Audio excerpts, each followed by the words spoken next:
Sequência ao seminário com esta sessão de encerramento e contamos aqui com a participação especial do professor Juarez Cirino dos Santos. O professor Juarez Cirino dos Santos é um dos mais notáveis penalistas e criminólogos brasileiros. Talvez possa eu dizer com segurança, não preciso de currículo, porque eu conheço ele desde que nasceu. Então, com segurança, o professor Juarez Cirino dos Santos revolucionou o estudo da criminologia no Brasil. A partir de suas obras, Criminologia Radical e outras, e as raízes do crime, mostrou ele que, efetivamente, o objeto da criminologia não pode ser o defeito individual ou as deficiências de personalidade que alguém poderia apresentar, mas sim a relação entre poder e pessoa e a sedimentação do poder como um instrumento de classe dominante capaz de manter a sociedade sob um determinado jugo e possibilitar que as classes privilegiadas cada vez mais desfrutem de seus privilégios, cada vez mais evoluam, em detrimento de grande parcela da população que se mantém em pobreza e em jugo absoluto. O professor Juarez Cirino dos Santos nasceu no interior do Paraná, na mesma data que eu, nós somos contemporâneos da universidade, e nós militamos junto na política universitária. O professor Juarez Cirino dos Santos manteve sempre uma posição de liderança estudantil, de coerência nas ideias políticas e se dedicou sempre a qualquer disciplina que lhe passasse pelas mãos e pela frente com um grande afinco. Lembro-me quando era estudante da faculdade, como ele devorava os clássicos da economia política, do marxismo, e depois, como advogado e já como professor, como ele sabia de memória exemplos, questionamentos, reflexões, posições, proposições dos maiores penalistas do mundo. O professor Juarez Cirino dos Santos, eu acho que foi o primeiro e único sujeito que eu conheci na vida que leu de ponta a ponta um tratado de direito penal do Luiz Jiménez de Assuá, de 8 volumes, e cada volume tem 2.000 páginas. Ele leu de ponta a ponta, anotou tudo e sabia praticamente de memória todas as articulações e questionamentos, etc., desse tratado do Luiz Jiménez de Assuá. Esse tratado nem o Danilo conseguiu ler até agora, não é, Danilo? O tratado é imenso. Para vocês terem uma ideia, o tratado começa a descrever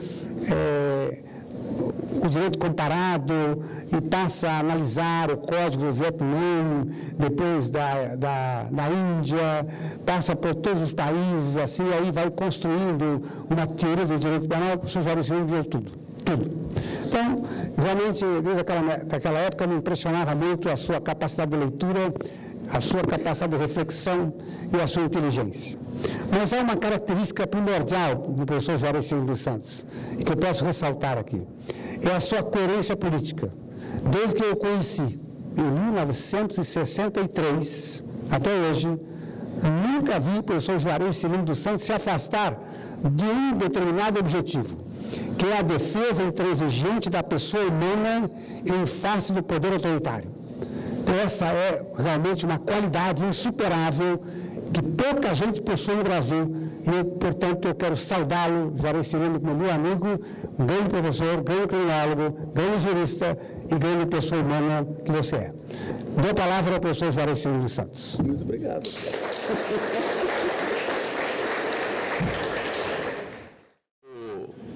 Eu falei com o professor Juarez Tavares, é exagerado, que, na verdade, isso aí se deve à nossa grande amizade, falando da nossa vida passada, foi pelas mãos dele que entrei na vida acadêmica, na Universidade Estadual de Londrina, e depois temos estado sempre juntos, né? Sempre juntos e continuamos na mesma luta, porque essa também é a luta do professor Juarez Tavares. Ele sempre esteve nessa posição, né?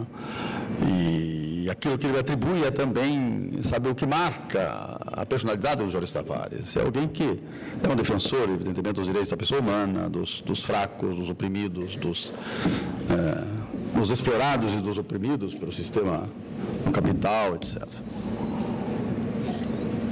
Eu agradeço profundamente as palavras aí muito gentis e amigas do Sr. Juarez Tavares, e queria elaboramente também, o Japiaçu e o Sérgio Salomão Checaro já foram embora, mas também fazer uma saudação a eles, né, que são dois grandes professores, dois grandes penalistas, também o professor David Tangerino, que nos fez esse convite, insistiu para que a gente viesse, que também não está aqui, teve que voltar a São Paulo, um problema de... a filha dele adoeceu e...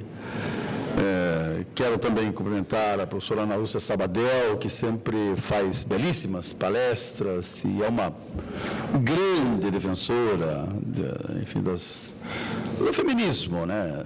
Enfim, no direito em geral e na política, não só no direito, na política, de posições feministas que são muito lúcidas, muito esclarecidas e tão esclarecidas e tão convincentes que também me convenceram, e um dia eu falei para ele que a criminologia crítica, se não absorver, se não assumir as principais teses do feminismo, não é crítica. Quer dizer, é preciso discutir não só a opressão de classes, mas também a opressão de gênero, e essa questão é só o capital, e a mulher é duplamente realmente explorada, o capital...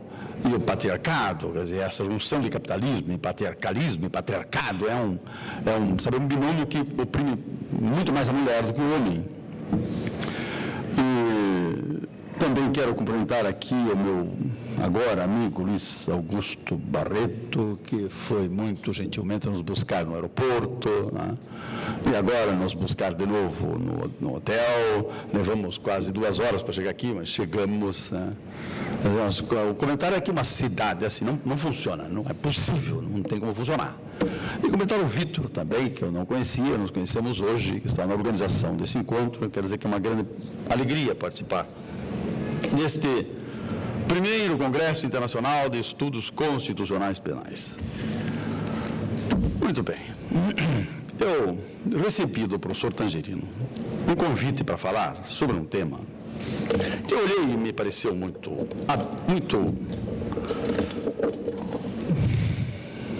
abstrato, muito amplo, muito indefinido.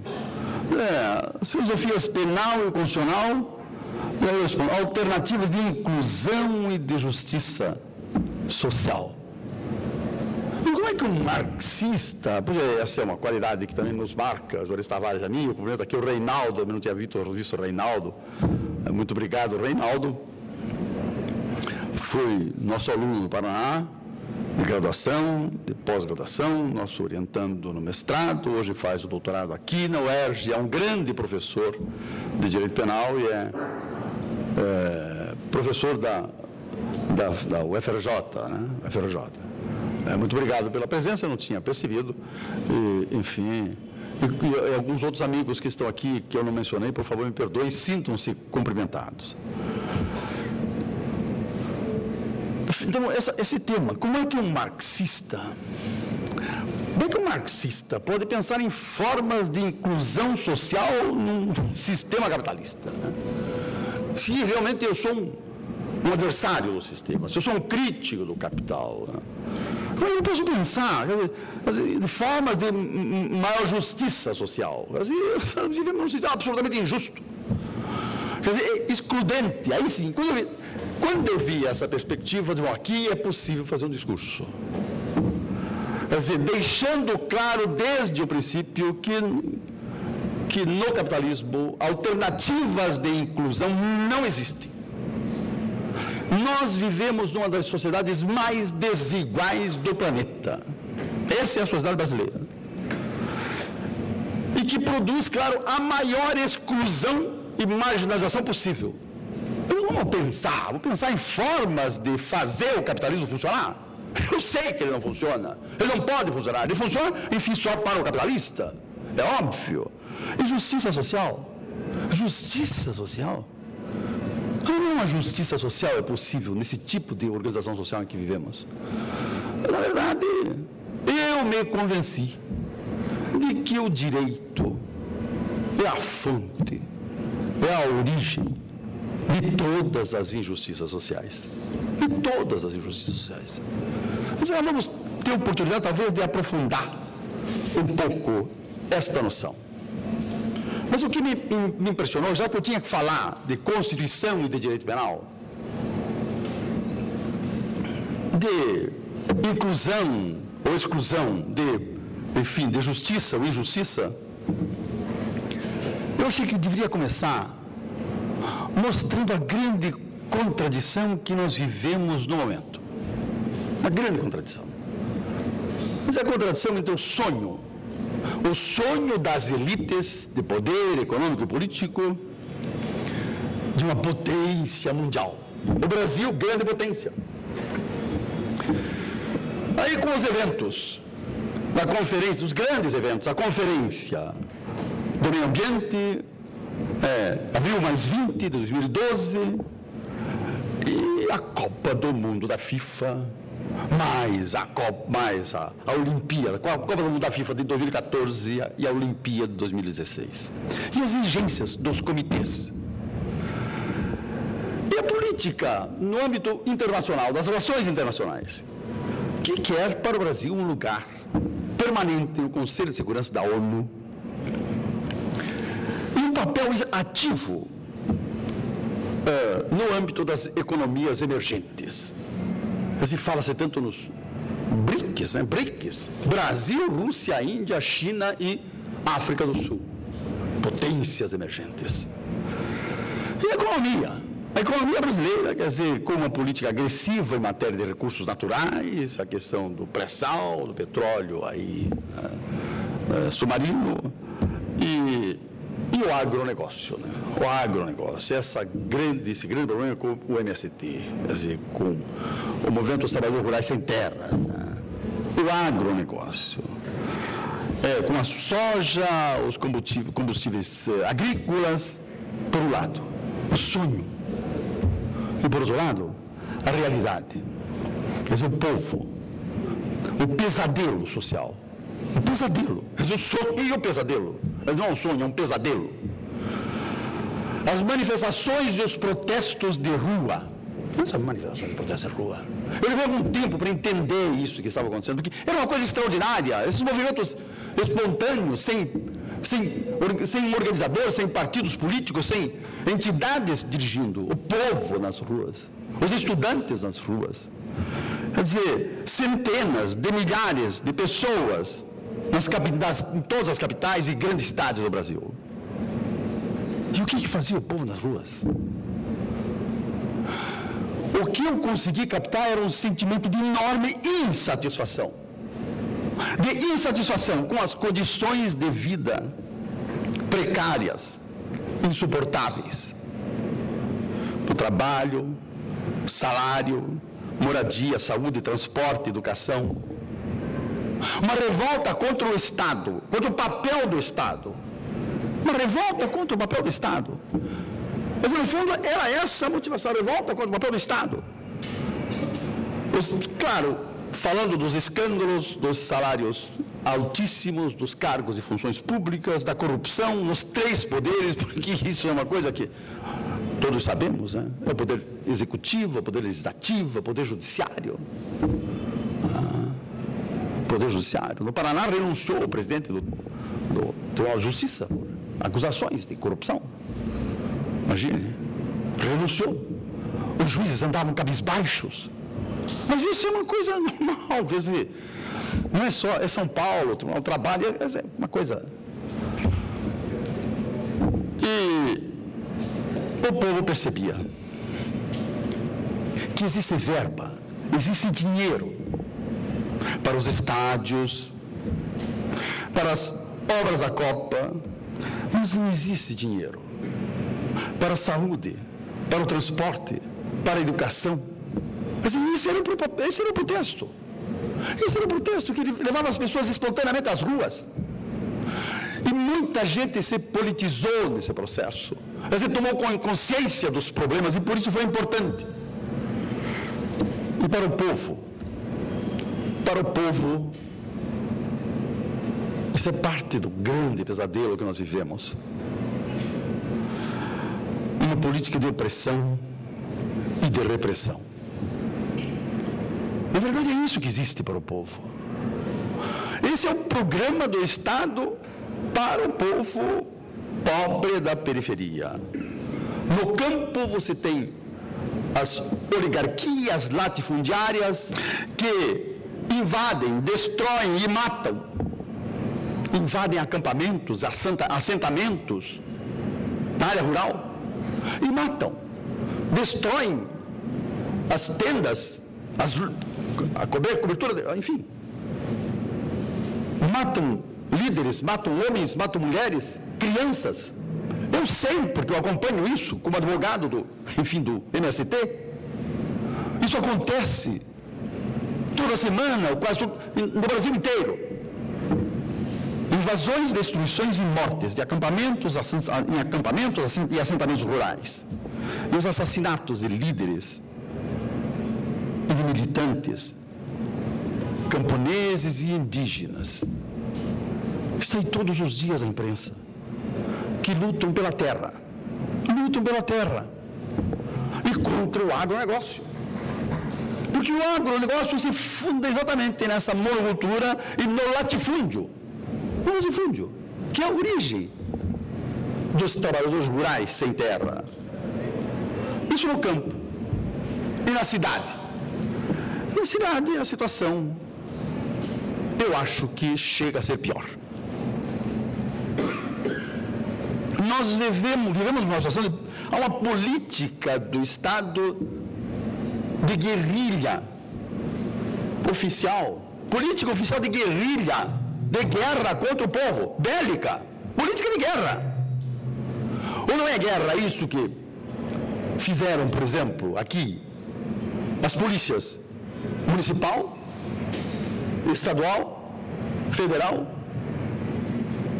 civil e militar, no âmbito estadual, e as Forças Armadas, no complexo do Alemão. É uma política de guerra, de guerrilha, de cerco e aniquilamento. Isso era a tática da guerrilha, é a tática da guerrilha, cerco e aniquilamento. Nas favelas, nas áreas pobres, estão aí as UPPs, Unidades Policiais de Pacificação, que aplicam para a população, aplicam contra a população. Exatamente essa política da tolerância zero, do direito penal do inimigo, de que falava aqui também o Secaira. Não vamos aprofundar na tolerância zero, direito penal do inimigo, depois dizemos algumas coisas sobre isto. Mas esta é a situação das cidades. Esta é a situação. E eu tenho que falar sobre Constituição, direito penal e formas de inserção, quer dizer, de inclusão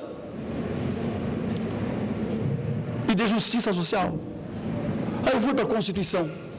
Eu falo, filosofia do direito penal, filosofia da Constituição, eu só posso encontrar nos princípios fundamentais da Constituição e do direito penal. E aí eu fui verificar o seguinte, quer dizer, a filosofia política da Constituição, estamos comemorando os 25 anos, isso aqui é em homenagem aos 25 anos de Constituição. E o que a gente encontra?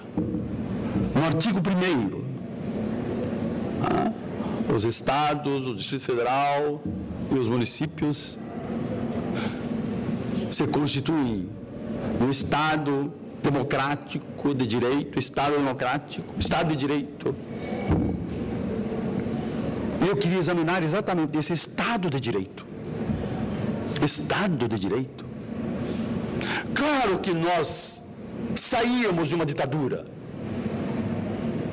E parte da luta contra a ditadura eu fiz aqui no Rio de Janeiro, junto com os estudantes e com militantes políticos, e também como integrante na época, o MR8, quer dizer, ainda, enfim, como um militante clandestino, evidentemente, mas Estado democrático de direito? Claro que o Estado democrático de direito existe. existe para nós, para mim, para advogado, professor, para os estudantes de direito, são pessoas que pertencem às elites de poder, econômica e política da sociedade, ou enfim, a categorias sociais vinculadas às elites. Para nós existe um Estado de Direito absoluto. Temos muito mais direitos do que precisamos. Mas o povo da periferia, para esse não existe Estado de Direito. Para esse existe o permanente Estado de polícia. É a única dimensão do Estado que o povo conhece. É a polícia. É a polícia. É a violência e a repressão. Quer dizer, Estado de Direito para o povo. É preciso entender que na sociedade capitalista, essa questão do Estado de polícia é uma questão institucionalizada. E sempre foi assim. Quer dizer, na fundação, na passagem da sociedade feudal para a sociedade capitalista, quer dizer, em que o capital se transforma na relação social fundamental, Marx escreve isso. Lá no Capital, no processo de acumulação primitiva do capital, em que os camponeses foram expropriados dos meios de trabalho e expulsos do campo, porque era preciso, os senhores feudais falindo, enfim, criar pastagens para a indústria têxtil. E isso aconteceu, claro, mais cedo ou mais tarde, isso vem desde o século XVI, XVII, XVIII. E esses bandos de camponeses, rudes, analfabetos, não podiam se integrar no mercado de trabalho da indústria e da manufatura nascente. Quer dizer, formavam bandos de famintos que, claro, comiam as colheitas. Eram as classes perigosas. E o que aconteceu? Isso foi interpretado como, digamos, uma violência voluntária. E não como determinação estrutural de mudança do modo de produção. Isso Marx fala. Isso era explicado pelas mudanças estruturais do modo de produção que produziu aquela situação específica. Mas como criminalidade voluntária. E aí se criou uma legislação sanguinária para combater essas classes. E se criou uma polícia. E utilizaram os castelos porque, enfim, como prisão. Os senhores feudais não moravam mais nos castelos. E aí vem a prisão de Gante, de Gloucester, enfim, Raspail, enfim, essas grandes prisões, por onde eram tangidas essas massas. E desde então, é assim. Estado de polícia para a pobreza, para as massas pobres. Estado de direito para as elites, é poder econômico e político. Mas e para a burguesia e as categorias sociais a ela vinculadas? E essa é uma contradição do sistema em que a gente vive. Convivemos com o Estado de Direito, é uma situação de Estado de Direito para as elites de poder econômico e de Estado de polícia. Não no sentido Zaffaroni, que fala em todo Estado de Direito existe um Estado de polícia, mas isso é uma coisa formal. Eu estou dizendo que isso é uma coisa própria, característica e necessária, inevitável na sociedade capitalista. Inevitável. Isso tem sido assim. Esta tem sido a história. Mas, enfim. Estado Democrático de Direito. E eu vi os fundamentos. Sabe, foi interessante porque, de repente, eu fui recuperar noções da Constituição para fazer essa palestra e tentar caminhar mais ou menos na direção do tema que me deram. Só que no sentido contrário. Os fundamentos do Estado Democrático de Direito. Está lá ainda no artigo 1º. A soberania, a cidadania, a dignidade da pessoa humana, os valores sociais do trabalho e da livre iniciativa. Soberania política. Nós não conseguimos sequer descriminalizar as drogas, porque no instante que o ministro do Estado da Justiça tentou encaminhar um projeto de descriminalização, foi imediatamente ameaçado de retaliação econômica pelos Estados Unidos e teve que retirar o projeto. Soberania? Onde é que fica a soberania? Cidadania. A cidadania é um conceito até burguês, mas vamos trabalhar com ele. Ele é do cidadão, claro. Mas que cidadania tem a população pobre da periferia? Do alemão, por exemplo. Que cidadania? Que direito de cidadania? Nós temos aqui milhões de pessoas excluídas dos processos de produção, de distribuição e de consumo da riqueza material. Somos a oitava maior economia do mundo. Os resultados dessa maior economia do mundo ficam com as elites internas e com os grandes bancos multinacionais e empresas multinacionais. Esse é o destino. E a dignidade da pessoa humana. Essa coisa que o Juarez Tavares falou. Claro, temos que lutar pela dignidade da pessoa humana. Mas a primeira forma de lutar pela dignidade é mostrar as situações de indignidade da pessoa humana. Eu vou pensando, essa indignação das ruas, essa indignação que superou a capacidade de organização dos partidos políticos e foi espontaneamente para as ruas. O que significa isso, se não, sabe, essa reação de desabafo final, de desespero das massas? E quando eu penso em dignidade da pessoa humana, e aqui nós ouvimos o Checaira e ouvimos também o professor Japiaçu falar do problema carcerário, vimos também a Ana Lúcia, da situação deplorável em que se encontra a mulher do sistema penal, mas a superlotação carcerária, não celas individuais com 100 metros, e tem a parte reservada para dormitório, latrina e etc., banheiro. Não. São celas coletivas, em delegacias de polícia. Vocês não conhecem a realidade do Paraná. O Paraná ainda, tem, eu suponho que em torno de 15 mil presos. Hoje parece que tinha 16, parece que 1.000 já foram recambiados. 15 mil presos cumprindo penas em delegacias de polícia. Em celas que cabem 6, tem 50 presos. 50 presos.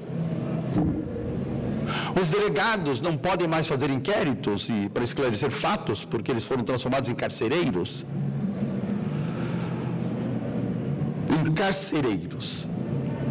Agora eu quero me deter um pouquinho nos valores sociais do trabalho e da livre iniciativa. O que é isso? Isso é um eufemismo. Valores sociais do trabalho e da livre iniciativa. Isso é uma forma, rebuscada, da relação capital-trabalho assalariado. É isso. A relação capital-trabalho assalariado é a lógica do capital-trabalho assalariado que está aqui contida os valores sociais do trabalho e da livre iniciativa. Mas será que nós não percebemos ainda que o direito, chamado direito do trabalho, não é outra coisa senão o direito do capital? Porque é a forma pela qual se legaliza a extração de mais-valia. Porque como pode o trabalhador sobreviver com 600 e tantos reais por mês? E pagar o aluguel, a comida para ele, a mulher, os filhos, a educação? É possível isto? Olha, os valores sociais do trabalho e da livre iniciativa. Livre iniciativa? Você é um capitalista, um empresário. Só ele tem a livre iniciativa. A livre iniciativa. E essa lógica, aqui está a lógica que condiciona tudo mais no sistema, a lógica capital, trabalho assalariado, determinante da concentração da riqueza e a generalização da miséria e da dependência. E aqui tem uma coisa muito, muito importante. Lendo Habermas, está um momento em que ele fala que nós nos defrontamos com a seguinte situação: nós temos a economia política e o Estado moderno. Mas o direito é o meio de organização da economia, do Estado moderno e das relações entre ambos. Nada acontece na economia que não seja disciplinado pelo direito. E o Estado é essa organização jurídico-política do poder, organização jurídica do poder político. E por que é importante falar disto? Porque aqui nós vamos ver uma integração entre economia, política e direito que não pode separar mais essas dimensões da realidade em que vivemos. Nas relações econômicas são relações de produção, de distribuição, de diferenciamento de riquezas materiais. Relações de produção, relações de trabalho, que transformam materiais em objetos úteis, ou distribuem esses objetos úteis Essa é uma concepção marxista de mercadorias, né? Dotadas de um valor, quer dizer, que satisfazem, dotadas de um valor de uso e de um valor de troca, medida pela quantidade, pelo tempo de trabalho social necessário para a sua produção. Quer dizer, isso na economia. Na economia nós temos relações de trabalho, relações de produção, de mercadorias, relações em que a relação entre o capital, isso é o proprietário dos meios de produção e dos objetos de trabalho e da mercadoria, e o assalariado, aquele que contribui com a sua energia produtiva. Mas são relações políticas de dominação, de sujeição, de subordinação. Quer dizer, as relações de produção, relações, ao mesmo tempo, relações políticas de dominação, porque há a dominação, enfim, do capitalista sobre o trabalhador, a subordinação do outro ao capital, ao capitalista. Então não podemos pensar uma relação econômica independentemente da relação política de domínio, de dominação. Mas, mais importante ainda, essas relações políticas de dominação existem sob a forma jurídica do direito. A forma do direito. Não podemos pensar o direito independentemente das relações de poder, portanto da política e das relações econômicas, do processo de produção. Mas o que fazemos na faculdade? O sujeito vai estudar economia e a sua economia não tem nada a ver com política. Vai estudar política e a sua política não tem nada a ver com economia e com o direito. E vai estudar direito, quer dizer, fazer uma análise interna do sistema legal, quer dizer, construir dogmática como se não tivesse nada a ver com política e com economia. Nós nos esquecemos. Olha aquele célebre prefácio de Marx, assim, que nós não podemos explicar o Estado e o direito por si mesmo, mas pelas relações da vida material, da sociedade civil, cuja anatomia é dada pela economia política. É ver que os homens entram em determinadas relações de produção determinadas, necessárias, independentes da sua vontade. Naquele célebre prefácio, 1959, a contribuição para a crítica da economia política. Mas o conjunto dessas relações de produção forma a estrutura econômica da sociedade, a base, diz assim, de sobreconstruções jurídicas e políticas e de outras formas de consciência social. Perdemos essa noção que a criminologia vai nos trazer. O direito penal não nos dá. O direito penal também, aliás, nenhum segmento do direito nos dá. Porque todos eles são estudados positivisticamente, de um ponto de vista interno, para formar coerência, um sistema coerente de conceitos.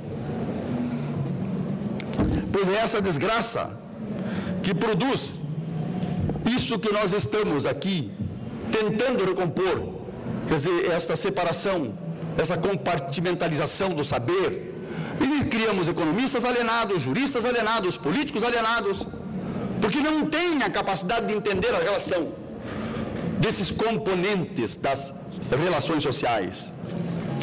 Isso era importante dizer nesse ponto.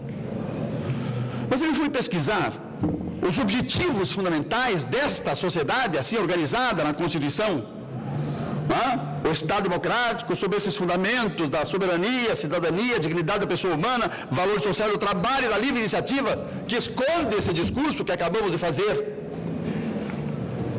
Eu verifiquei os objetivos fundamentais, está lá no artigo 3º da Constituição, de construção de uma sociedade livre, justa e solidária. Mas isso parece brincadeira, né? Formar uma sociedade livre, justa e solidária. Quer dizer, nós enchemos a boca para falar uma coisa que não tem nenhum sentido na vida real, que não existe na vida real. Sociedade livre e a opressão institucional da pobreza no mundo em que vivemos. Que liberdade tem a periferia? A pobreza no Brasil? A liberdade de, enfim, morrer de fome, ou de morrer nas mãos da polícia, se ele optar pelo tráfico, ou ele se tornar policial, ou ele se aluga a sua força, vende a sua força de trabalho ao Estado, como membro da repressão, que é integrante da repressão da polícia, E aí vai reprimir o seu irmão, o seu compadre, o seu colega, o seu amigo? Ou ele vai para o tráfico e corre o risco de ser morto pela polícia? Quer dizer, um risco muito próximo. Todos os que estão no tráfico sabem, um jovem de 14, 15 anos, que ele vai viver no máximo até os 18 anos. Mas ele prefere isso, porque é a alternativa de sobrevivência que ele tem, que não tem espaço, lugar no mercado formal de trabalho, mas precisa comer, vai fazer o quê? Livre e justa.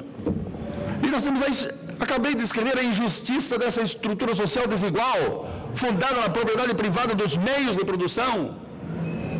Quer dizer, a propriedade da terra, que está nas mãos dos grandes latifundiários. Mas que formou sem terras? Porque são aí os latifúndios improdutivos.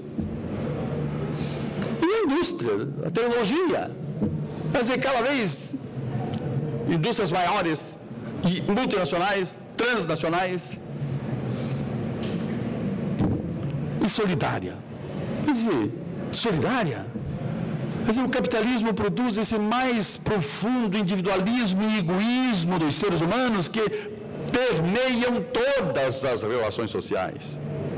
É uma direção de propósitos, mas que não tem nada a ver com o mundo real. Garantir o desenvolvimento. O segundo, construir uma sociedade livre, justa e solidária. Garantir o desenvolvimento nacional. Garantir o desenvolvimento nacional? Se todo o esforço nacional é para pagar a dívida externa, que nem é dívida, porque é resultado de operações contábeis, é artificial, nem existe, mas é imposta. E aqui, garantir o desenvolvimento nacional. E esse fenômeno da espionagem agora, a espionagem de dados e informações sobre o petróleo, aí ficou ridículo para a Agência Nacional do Petróleo, para a Petrobras. Quer dizer, como é que vai garantir o desenvolvimento nacional se computadores e pendrives são furtados com todas as informações e eles sabem em Washington o que está acontecendo aqui? O Obama sabe. Ou vai dizer que o Obama não sabe? Que também lá, como aqui, onde se matavam estudantes de operários das delegacias, no DOI-CODE, enfim, nos centros de tortura, nos porões da ditadura, e os generais presidentes não sabiam de nada. Eles faziam, quer dizer, isso acontecia porque havia muito sadismo na base. Isso era uma política programada. É claro que o Obama sabe, é claro que os generais presidentes sabiam. Mas as comissões da verdade não andam, porque, evidentemente, são comissões que não estão presentes. Quer dizer, membros da ditadura, elementos da confiança da ditadura, que era o braço civil da ditadura, então, como essa coisa vai andar? Claro que vai, anda aos poucos, o Rio tem conquistas, algumas coisas aqui e ali. Mas o governo da Comissão da Verdade anda a passos de tartaruga. Quer dizer, no fundo é a OAB. É a OAB que está fazendo isso. Mas a Ordem dos Advogados, que foi tão importante na derrubada da ditadura, continua sendo importante nesse empenho de desvendar os crimes da ditadura. Não se trata de punir, nada disso, se trata de reconstruir a história. E sabemos o que aconteceu. Não podemos ficar sem saber o que aconteceu no passado. Como morreram os nossos jovens, os nossos estudantes, como vocês, que eram arrancados de salas de aula e desapareciam. Precisamos recuperar essa história. Erradicar a pobreza e a marginalização.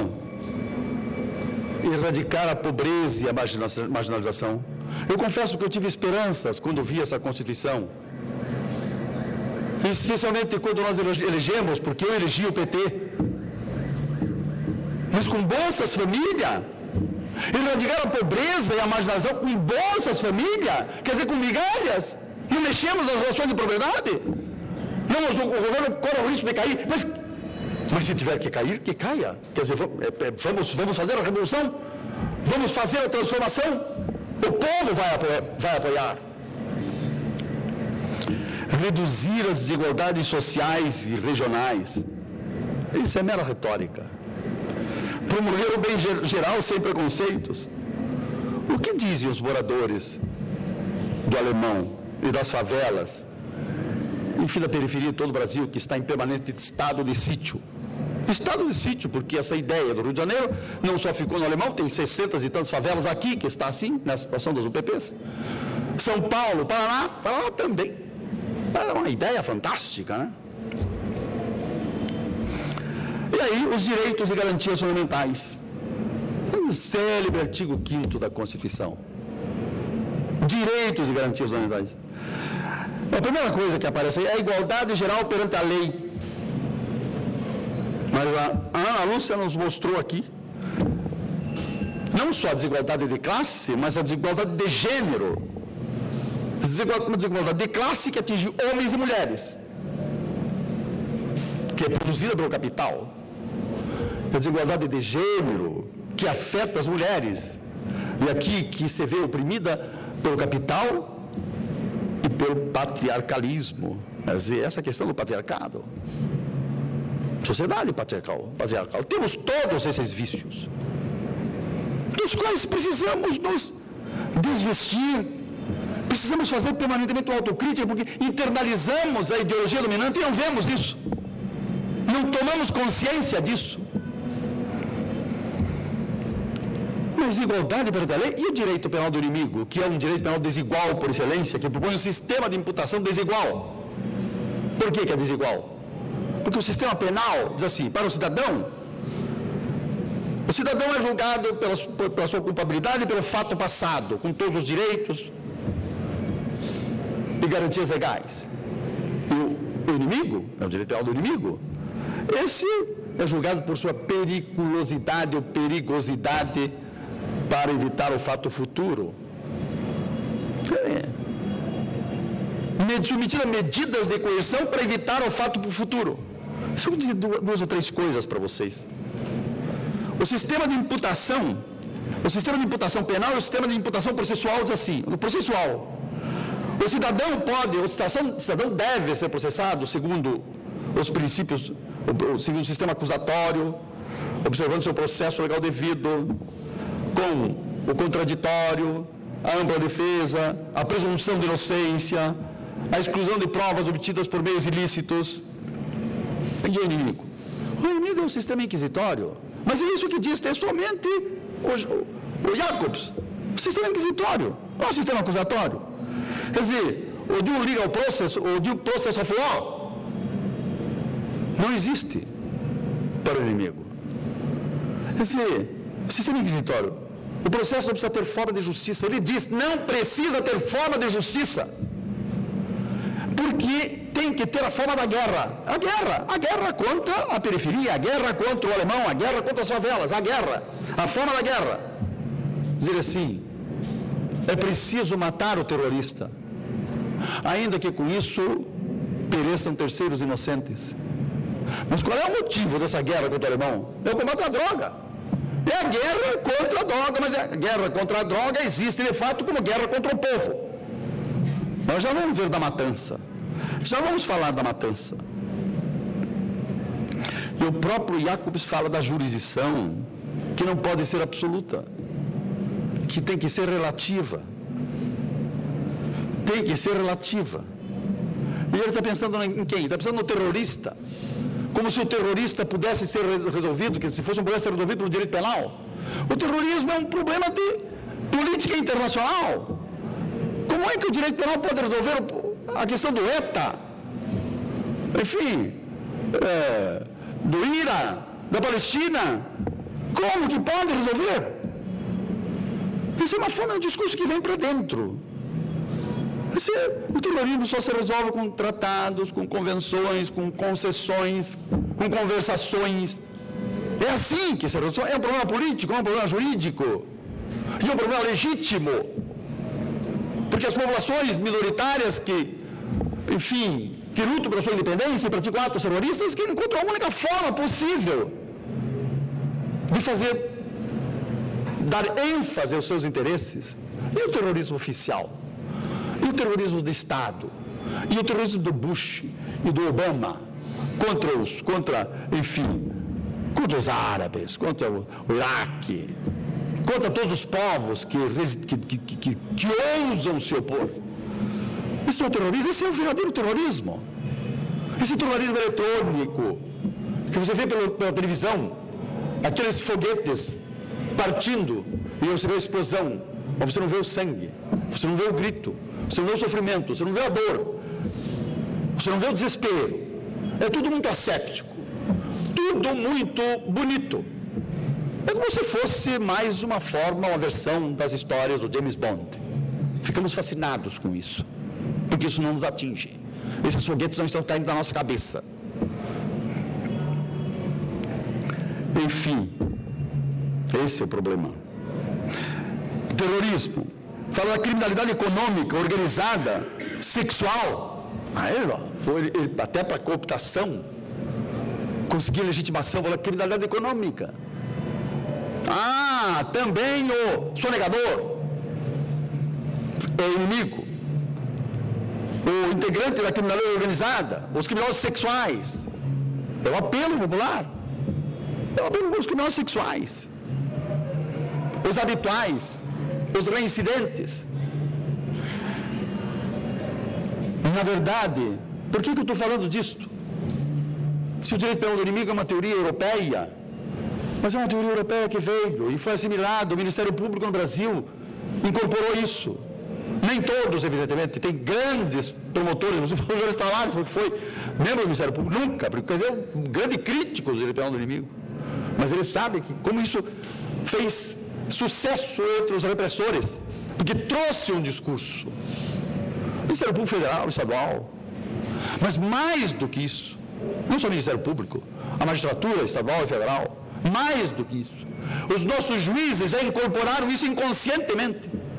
Eles nem sequer percebem, mas já estão trabalhando com a ideia de periculosidade e trabalhando com características do autor, o direito penal de autor. São mecanismos inconscientes, chamadas meta-regras, onde funcionam todos os estereótipos, os mecanismos psíquicos inconscientes, os preconceitos, as suas idiosincrasias pessoais. Isso está incorporado ao psiquismo judicial. Vejam que coisa. E aí eu vejo na frente inviolabilidade. A inviolabilidade, direitos sobre garantias, a inviolabilidade da vida, da liberdade, da igualdade, da segurança e da propriedade. Aqui o único direito que é realmente inviolável, é a propriedade. Esta efetivamente é inviolável. A propriedade privada é inviolável. Este é um direito que é aqui, que destrói com todos os outros. Inviolando o direito à vida. Mas e a matança oficial em massa do povo? Matança oficial em massa do povo. Matança do Estado. Não é a polícia que mata, a polícia é essa linha de frente na relação do Estado com o povo. Matança oficial, programada.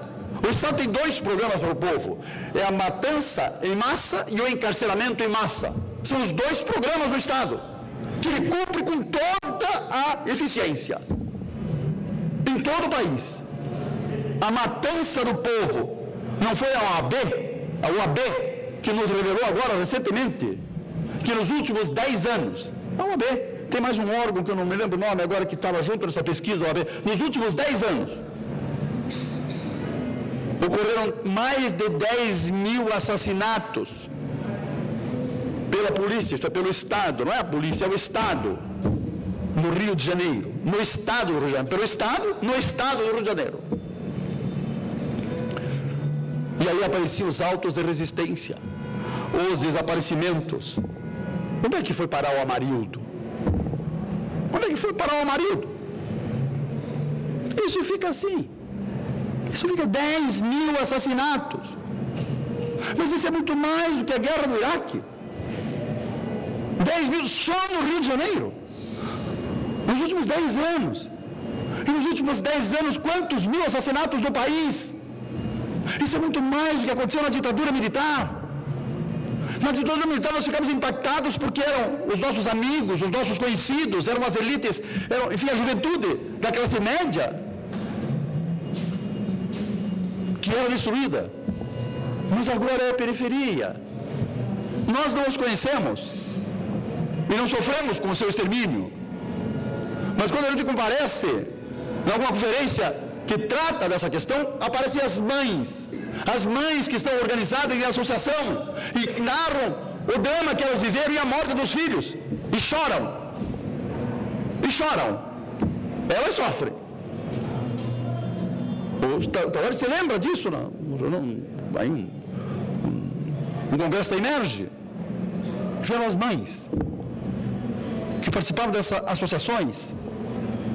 Para elas a dor era real, para mim era apenas uma imagem que aquilo me chocou, mas só isto me chocou.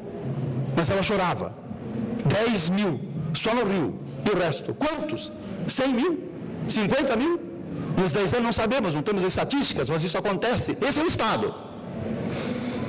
E a liberdade? A questão da liberdade, assim, esse desaparecimento e autorresistência, e onde é que fica aqui o processo legal devido? Nos assassinatos? O contraditório? A ampla defesa? O princípio da presunção de inocência? Aqui é uma situação de presunção de culpa. Então o policial sai em causa uma pessoa que ele suspeita que tem droga, o sujeito corre porque tem medo da polícia, e aí quanto mais ele corre, mais a polícia acha que ele é culpado, e já ela diz que é culpado, que é de tráfico, ele vai traficar, e ele atira, então ele aplica, faz uma acusação, encontra a prova, assim, depois ele põe a prova lá. E nós convivemos com isto. Nós convivemos com isso todos os dias. Isso é que é triste. A outra questão, outro programa, aparece na liberdade. A inviolabilidade da liberdade. Mas e o encarceramento em massa da pobreza? Aqui falava o Checara. Eu verifiquei aí nos dados do DEPEN, para dezembro de 2012, nós tínhamos, nessa época, hoje tem mais, 548.003 presos. Vamos ficar com esse dado de 10 meses atrás. Já tem mais de 560 mil. 548. Em 1990, Constituição de 88, estamos comemorando com 25 anos, nós tínhamos em torno de 90 mil presos no Brasil. Agora nós temos 548. Multiplicou por 6. 6 vezes 9, 54. 540. Se a minha aritmética está certa, se eu não esqueci a tabuada. 540. Multiplicou por 6. É por isso que ele falava, o país mais puro do mundo. É isso mesmo. Os Estados Unidos multiplicaram a sua população carcerária por 5 em 30 anos. Em 30 anos. Nós multiplicamos a nossa por 6 em 25 anos. Esse é o detalhe. Esse é o detalhe. E o mais importante, a grande maioria dessas condenações são por droga, tráfico de droga, roubo e furto. Você vai dizer, mas os crimes patrimoniais é roubo e furto, que droga? Mas droga é criminalidade de subsistência. De subsistência, porque o sujeito ele é preso como traficante porque ele precisa viver. É criminalidade de subsistência. E existe aqui toda uma criminalidade de aquisição também. Porque quando o Estado criminaliza a droga, ele cria um grande negócio. Isso é uma coisa notável. O Estado ele cria um grande negócio num mercado ilegal, que não é disciplinado, mas é disputado. E esse mercado é disputado pelos grupos que estão nele, a bala, que se matam entre si na disputa do mercado, porque não é regulado e o Estado não está presente. E aí comparece o Estado, aí sim, mas para matar a todos. Aí comparece fazendo um genocídio, matando a todos. Quer dizer, o Estado, no fundo, ele cria o mercado, cria a criminalidade e produz as condições criminogênicas, produz os criminosos, criminaliza a conduta e produz os criminosos. Ele é o grande responsável por isto. E para quê? A troco de quê? Essa questão das drogas tem que ser descriminalizada hoje. Finalmente, lá onde tudo começou, que foi na Califórnia, já chegaram à conclusão de que não é possível, temos que descriminalizar as drogas. Mas nós nem sequer pensar. Mas começou tudo lá, porque o modelo veio de lá. Esse modelo que foi imposto no Brasil foi imposto ao mundo todo. O mesmo modelo repressivo. Imposto por eles, pelo puritanismo americano. E nós enchemos as prisões. Criamos um problema insolúvel. É o problema do tráfico. Esse flagelo social tem a sua origem no tráfico de drogas. A criminalidade de aquisição. Como é que é a criminalidade de aquisição? É que o sujeito não pode manter o vício devido ao preço no mercado com o próprio salário. Aí ele precisa traficar. Porque ele é um viciado. É como um viciado no álcool, no fumo, é a mesma coisa. Ele precisa traficar. Mas às vezes do tráfico tem problemas, ele precisa roubar, ele precisa furtar. Ele vem a compulsão. Não, como é que é? A criminalidade de aquisição que o Estado também cria. Precisa essa loucura que nós vivemos. Essa coisa absolutamente irracional. Não tem ninguém no governo para dizer essas coisas. Ou pelo menos para tentar considerar essas possibilidades. E essa questão da liberdade, eu vi uma coisa jocosa ontem, a gente falando com o nosso Tiago Joffre, um grande promotor, né, de justiça. Ele falava da criminalização do uso de máscara no Rio de Janeiro, da criminalização da proibição, porque o Estado não pode criar crime. O Estado. A Assembleia não pode criar crime. Proibição estadual do uso de máscara. Mas escuta, o sujeito está na expressão de uma atividade de comunicação social.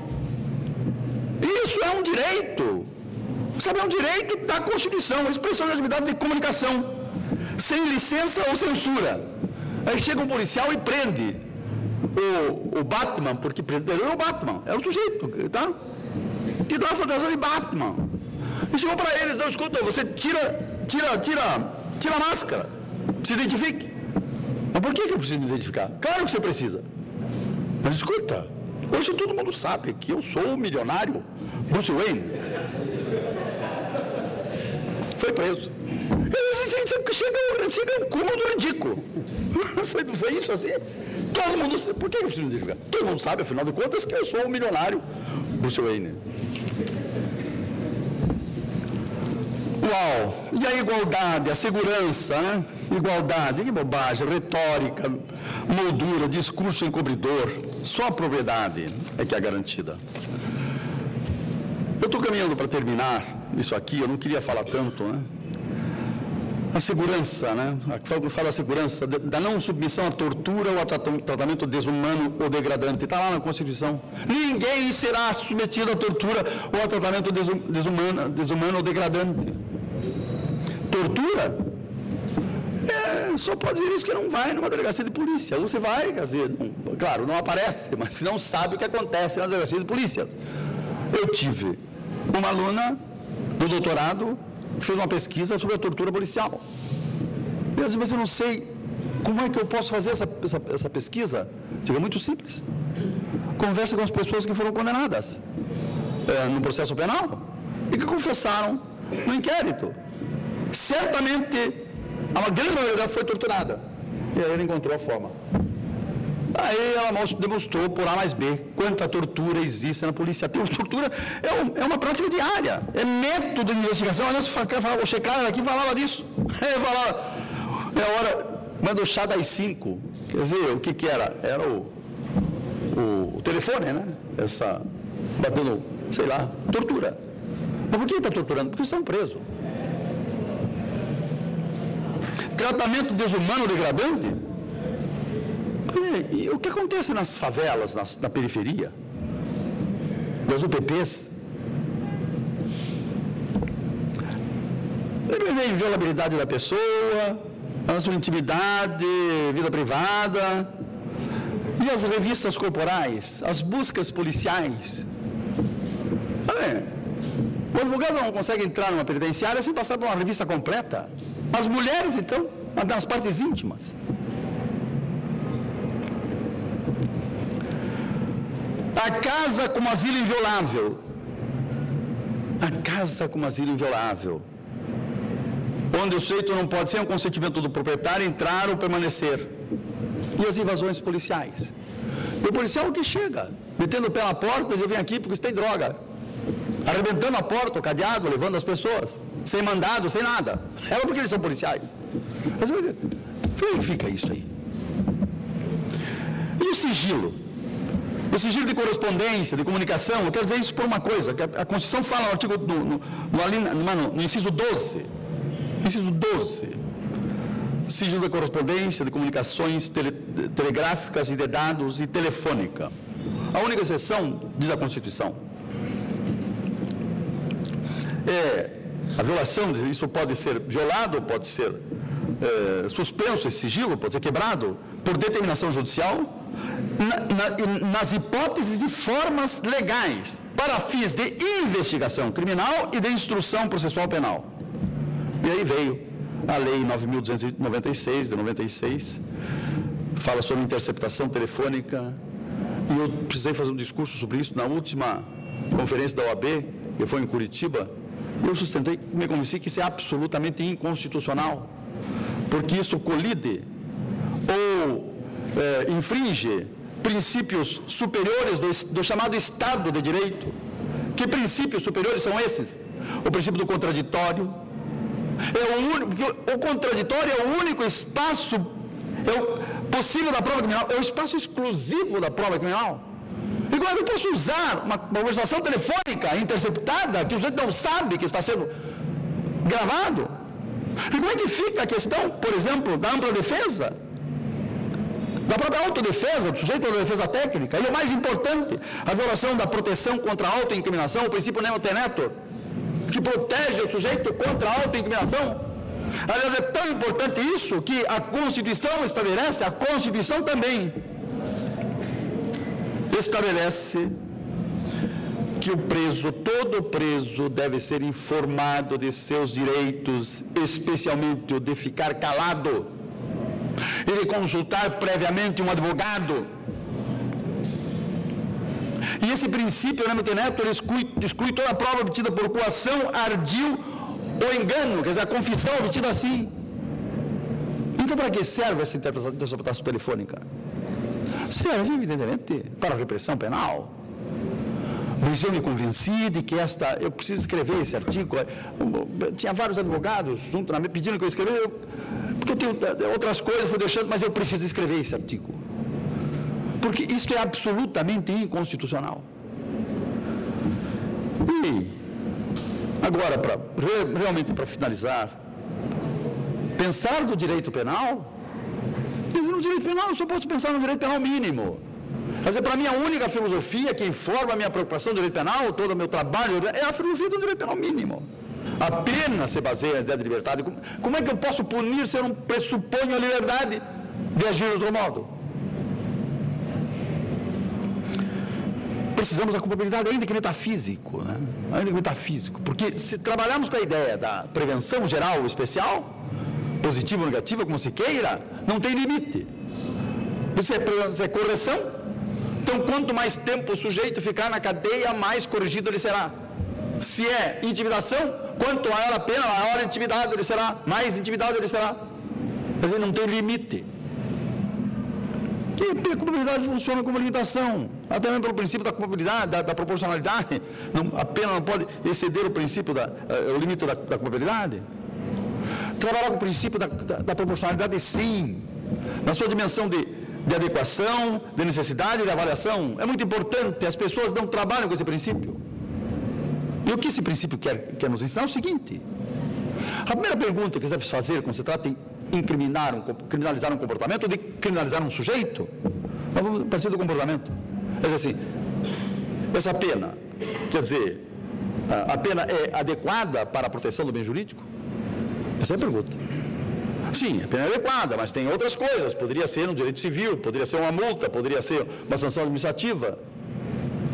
Mas é adequado entre outros meios? É um meio adequado entre outros. Agora a pergunta é a seguinte: esse meio, a pena, é necessário? Falamos disso quando vínhamos e por isso que eu botei aqui, porque lembrei. Falamos com o Luiz, que é um rapaz muito estudioso, falou do princípio da proporcionalidade, estávamos discutindo isso. É necessária essa pena? Adequada? É necessária? Aí que é uma resposta difícil. Precisamos dar pena para proteger o bem jurídico? E por último, aí o princípio da avaliação. Quer dizer, essa pena considerada necessária, considerada adequada e necessária, é proporcional à lesão do bem jurídico? Se os nossos autores do projeto tivessem trabalhado com esse raciocínio, eles teriam reduzido drasticamente as penas, porque esse processo é extremamente repressivo, esse projeto é extremamente repressivo. Quer dizer, podemos trabalhar com alguns princípios aqui, podemos fazer dogmática nesse sentido, de reduzir a punibilidade, de reduzir o direito penal.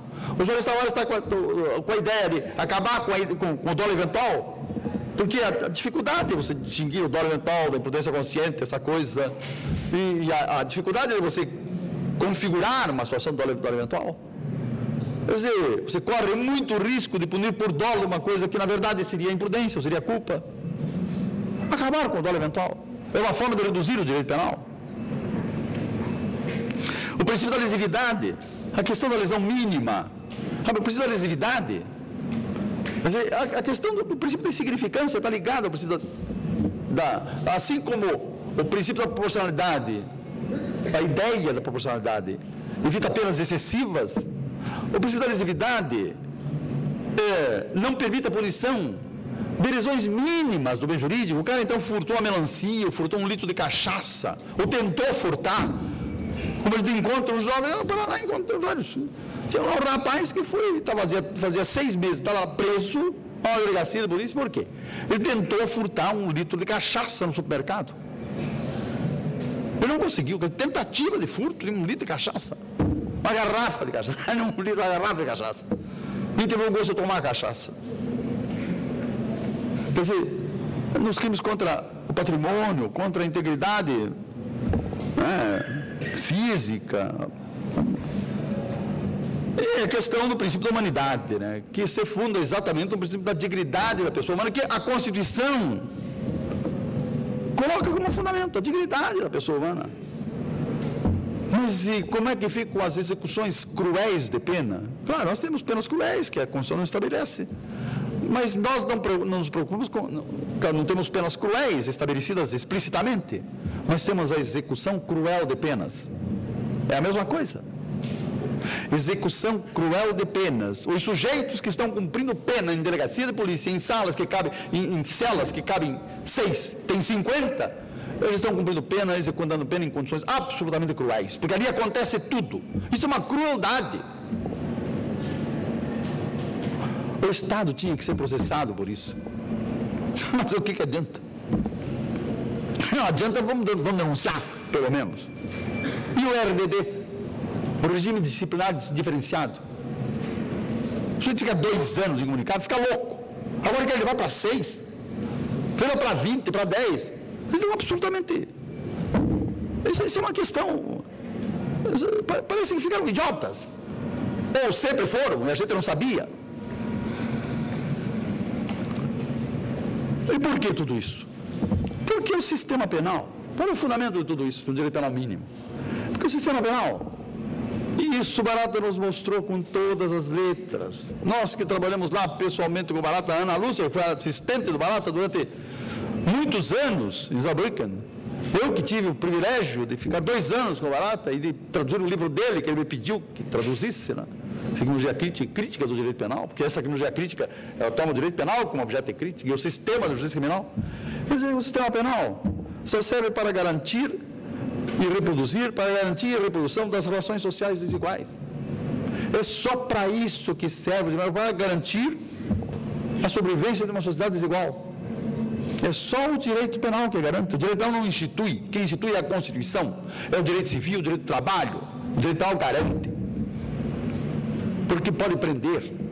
Se não fosse o poder de prender legalmente, o que seria da desigualdade social? Eu diria sistema penal que se esgota nessa produção e gestão dos estratos inferiores, das populações criminosas, criando uma população criminosa e essa zona de subdesenvolvimento e de marginalização onde vivem os marginalizados, os excluídos. Qual é a conclusão final? A conclusão é que a Constituição e o direito penal não podem promover qualquer espécie de inclusão social, nem qualquer espécie de justiça social. não podem promover qualquer inclusão social, porque a Constituição, não elas, a Constituição e o direito penal garantem exatamente a exclusão, a marginalização, a criminalização. E ao invés da justiça social, institui e garante uma sociedade desigual, uma sociedade injusta, uma sociedade desumana. Muito obrigado.